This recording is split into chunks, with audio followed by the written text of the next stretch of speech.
చూసుకుంటూ వెనక బెండ్ అవ్వాలి. ఎంత బెండ్ అయితే అంత. ఇలా చూడండి, ఇక్కడ కనిపిస్తున్నానా? Full bend. మోకాలు బెండ్ చేయొద్దు. మోకాలు బెండ్ చేయకుండా 2 పాదహస్తాసన్. గ్రౌండ్ టచ్ చేయండి. Very good. గ్రౌండ్ టచ్ చేయండి. నైస్. మోకాలు బెండ్ చేయకూడదు.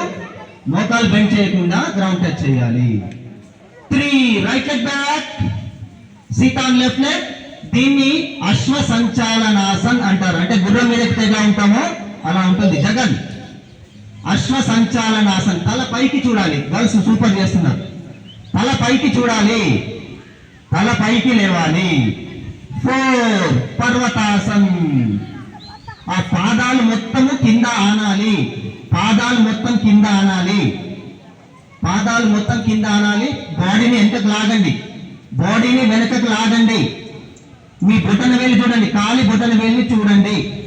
గణేష్ గణేష్ అక్కడే కొంచెం ఆగాలి. మనం ఏదైనా యోగా చేసినప్పుడు కనీసం ఒక 5-10 సెకండ్లు ఆగితే దాని ఫలితం అనేది మనకు వస్తుంది. నెక్స్ట్ తర్వాత అష్టదండాసన్, అష్టాంగ దండాసన్. బాడీ వెయిట్ చేతుల పైన ఉండాలి. మోకాలు టచ్ అవ్వాలి. హిప్ రైస్ చేయాలి. Ashtanga Dandasana. Right right right, very good. Next Bhujangasana. పాములాగా పైకి లేవాలి. బాడీ స్ట్రెచ్, ప్రెస్ చేయండి. చేతుల్ని కింద గ్రౌండ్ కు టచ్ చేసి ప్రెస్ చేయండి. పైకి పైకి ప్రెస్ చేయాలి. చేతులు బెండ్ అవ్వద్దు. నోరు మూసుకోవాలి. కళ్ళు మూసుకోవాలి. పైకి గట్టిగా ప్రెస్ చేయండి.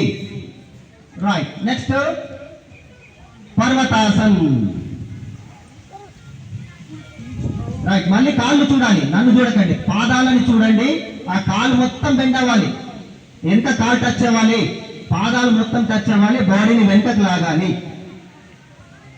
Right, nice. Next Ashwa Sanchalanasana. Right leg forward. Right leg forward తీసుకోవాలి. రైట్. పైన ఆకాశం వైపు చూడాలి. పైకి చూడాలి. నోరు మూసుకోవాలి.